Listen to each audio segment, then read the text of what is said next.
Good afternoon and welcome to Lunchtime News. I'm Stephanie Lazarus and let's start off with your headlines for this hour. A tense situation at the Colombo Municipal Council over the electricity tariff hike. An education unit for the benefit of children at the Lady Ridgeway Hospital for Women and Children. Former military ruler Pervez Musharraf remanded to 14 days in judicial custody. Your local news in detail. A tense situation arose at the Colombo Municipal Council due to the electricity tariffs. Ruling party councillors carrying lit candles and slogans entered the Colombo Municipal Council premises today and staged a protest.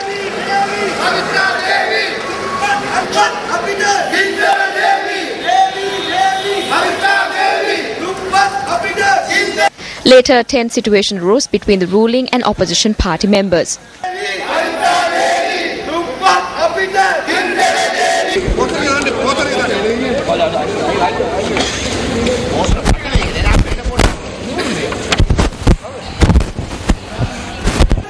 Meanwhile, opposition party members of the Panadura Pradeshiya Sabha also carried lit candles to the Pradeshiya Sabha today.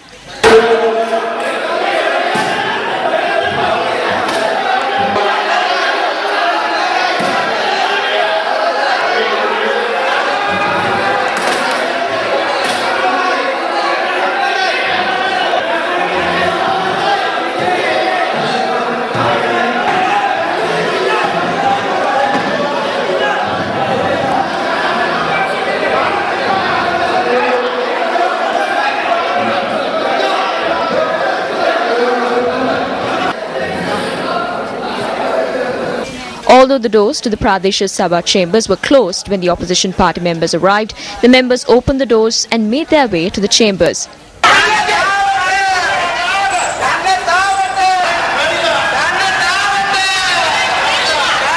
Opposition party members of the Habarudua Pradeshiya Sabha carried lanterns to the Pradeshiya Sabha premises today as a mark of protest against the electricity tariff hike. Teachers who have been attached to the Lady Ridgeway Hospital for Women and Children in Colombo carried out services to educate children receiving in-house treatment at the hospital. This program was launched under the auspices of Minister of Education Bandula Guduvardhana and Minister of Health Maithripala Sirisena. 4 teachers from the Sinhala medium and 1 teacher from the Tamil medium have been attached to the hospital to teach children who are receiving in-house treatment at the Lady Ridgeway Hospital for Women and Children. This provides the opportunity for a large number of children receiving in-house treatment to continue their studies without any disruptions. In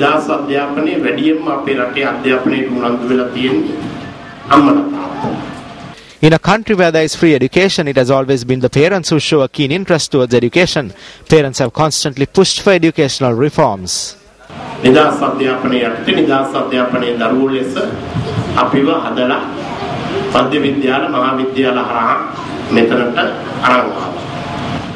අධ්‍යාපනයේ සහ සෞඛ්‍යය කියන්නේ වැඩිපුර වැඩ කරනවා වගේ වැඩිපුර බැනුම් අහන. The ministers of education and health are the ministers who do the most amount of work but who are also severely reprimanded. We are reprimanded not for wrongful acts committed by us but for the acts committed by others. However, as a government, we will fulfill our responsibilities and duties at the highest level for free education and free health care in the country.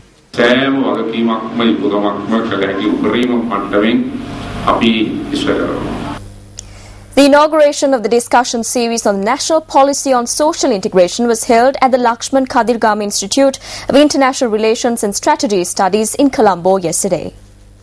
A gathering including the German ambassador to Sri Lanka, Dr. Jürgen Moad, was present for the discussion. The National Policy Framework for Social Integration was also launched under the theme Access for Everyone. What is the purpose of social integration? I guess all of us answer it unanimously. It is social harmony and collective social achievement. It is inclusion, facilitate participation, ensure equality, and bridging the gaps caused by all kinds of alienation, while upholding our traditional values, ethics, education, which had helped us a long way in keeping our society integrated to the extent that we have it today. Delivering the keynote address, Minister of External Affairs Professor G.L. Piri spoke on international influences on a country.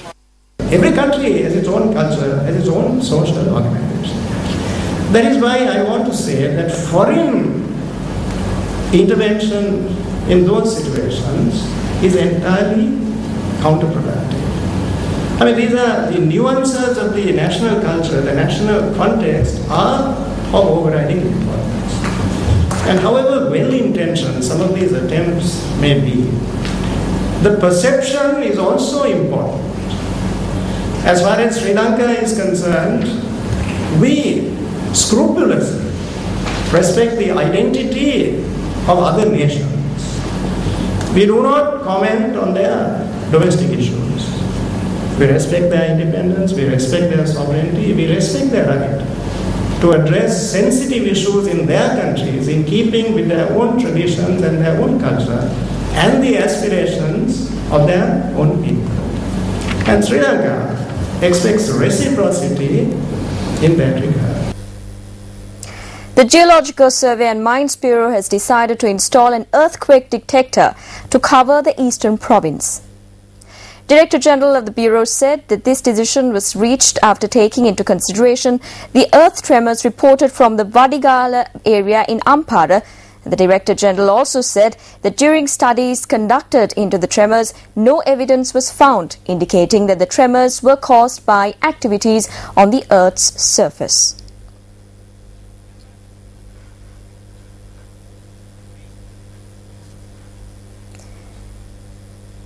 An individual who attempted to smuggle gold into Mumbai, India was arrested by airport customs at the Bandaranaike International Airport in Katunayake. Customs media spokesperson Customs Director Leslie Gamini said that the stock of gold that was taken into custody last night was worth 4.8 million rupees. Leslie Gamini added that the gold was being concealed inside the baggage of a 51-year-old Sri Lankan woman from the Ragama area. He also said that 800 grams of gold was discovered in her possession.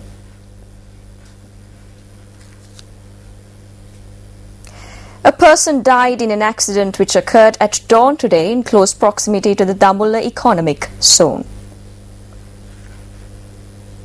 The accident occurred at around 2:30 a.m. today. Our correspondent said the accident took place when an individual who was crossing the road was knocked down by a lorry transporting newspapers. The lorry was travelling from Colombo to Dambulla. The lorry driver was arrested by the Dambulla police. The deceased was a 24-year-old and a father of two from the Napadeniya area in Dambulla. He was a labourer attached to the Dambulla economic zone. The Henry Bird Park located in the Kandy city was declared open today after 38 years. Mayor of Kandy, Mahinda Ratwatha, Governor of the Central Province, Tikiri Kobbakaduwa and Chief Minister of Central Province, Sarath Ekanaika, attended the opening of the Henry Bird Park. The park is located in between the Clock Tower and the Central Market in the Kandy city. බ්‍රිතාන්‍ය අධිරාජ්‍යවාදීන් පාලනය කළ සමයේදී ඒකල මහනුවර නගර සභාවේ සිටි This park was named after a commissioner by the name of Bird who was in the Kandy Municipal Council during the British imperialist rule.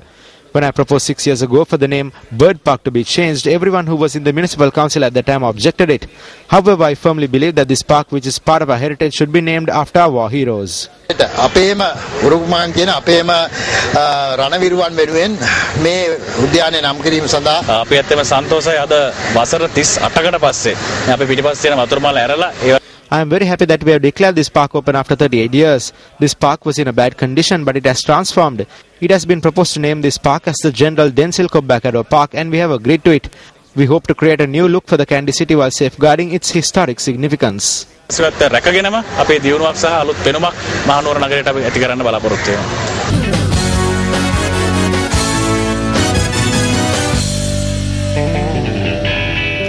Pakistan's tour of the West Indies this year will comprise 5 ODIs and 2 T20s, but no tests due to difficulty in finding a window for a full tour.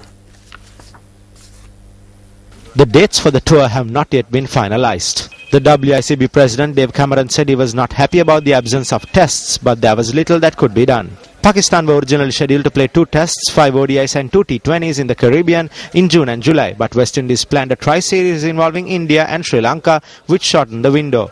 The WICB had asked the PCB if their tour could be rescheduled to August. That, however, interfered with Pakistan's plan to host India and to play out the Zimbabwe series that was postponed last year. Real Madrid coach Jose Mourinho said that star striker Cristiano Ronaldo was fit for today's Champions League semi-final second leg at home to Borussia Dortmund after missing their La Liga win over Atletico Madrid through injury. The Portugal international, top scorer in the latest edition of Europe's elite club competition with 12 goals, returned to training with his teammates on Monday after sitting out Saturday's 2-1 La Liga victory due to a thigh injury he picked up in last week's 4-1 defeat in Dortmund. Real Madrid coach Jose Mourinho refused to name the starting 11 for the Champions League clash but confirmed that Ronaldo was match fit. Even with the fit Ronaldo, Real face a stiff task against the Bundesliga side if they are to keep alive the bid for the 10th European crown that has eluded them since 2002. Meanwhile, Mourinho denied that tomorrow's match could make an impact on his future as Real Madrid coach, refuting newspaper claims that he told Borussia Dortmund boss Jurgen Klopp he was Chelsea-bound next season. The Spanish champions have failed to beat Borussia Dortmund in their last 3 Champions League clashes, and last week's defeat was Mourinho's heaviest ever in the competition. With that, we wrap up lunchtime news. I'm Stephanie Lazarus. Do tune in to line 55 for the very latest.